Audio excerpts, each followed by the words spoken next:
Good morning, traders. Today is the 1st of April 2021. My name is Neville Hornsey, market analyst with YouTrading, and today I'll be talking to you about the dollar versus the Japanese yen.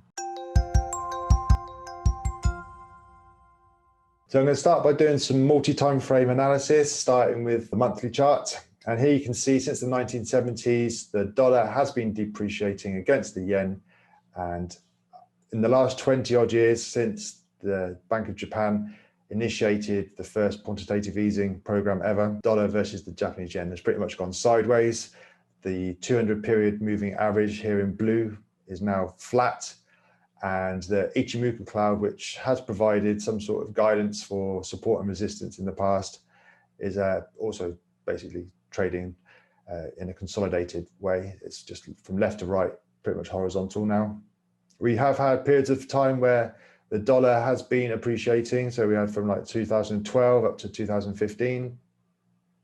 And then the Japanese yen is also seen as a safe haven. So if something like Brexit was happening, then traders might have moved their cash towards the Japanese yen at those periods. So here we see a bit of a decline in the dollar yen. But overall, quite a tight consolidation in the monthly chart. We are, if I zoom in, now above the 200 period moving average, and we're also trading inside this bearish Ichimoku cloud. So there should be some profit taken, or if the dollar does decide to carry on going higher, then we might actually see a little bit of sort of profit taking as traders eye up these swing highs here.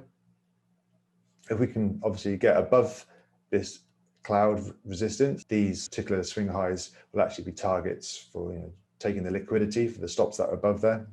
And if we go to the weekly chart, we can see that a little bit clearer. On the weekly chart, we're also above the 200 period moving average, but we're also above the Ichimoku cloud support and resistance indicator that I've got here.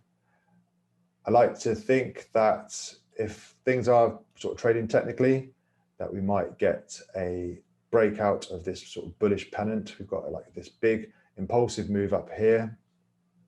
Then we've got the sort of consolidation for what seems to be 7 years now. So a break above and then retest to sort of make sure support's definitely in before a continuation higher would be good.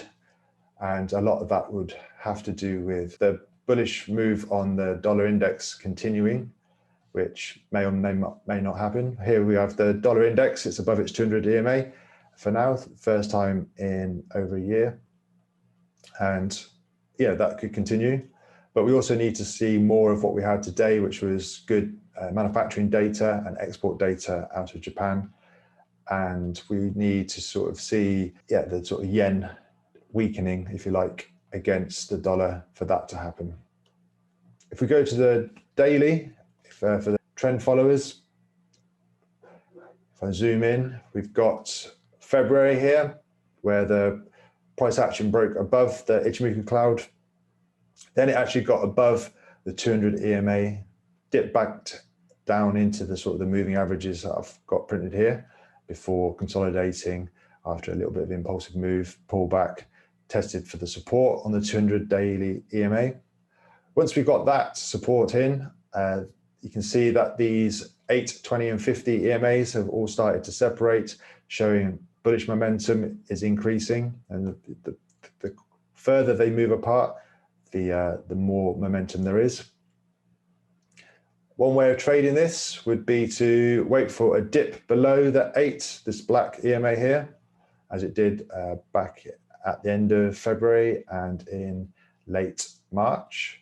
And then also wait for a close above, as it did here and here, to continue on with these sort of trends. So that's one way of buying the dip, if you like, of this trend in the dollar versus the yen.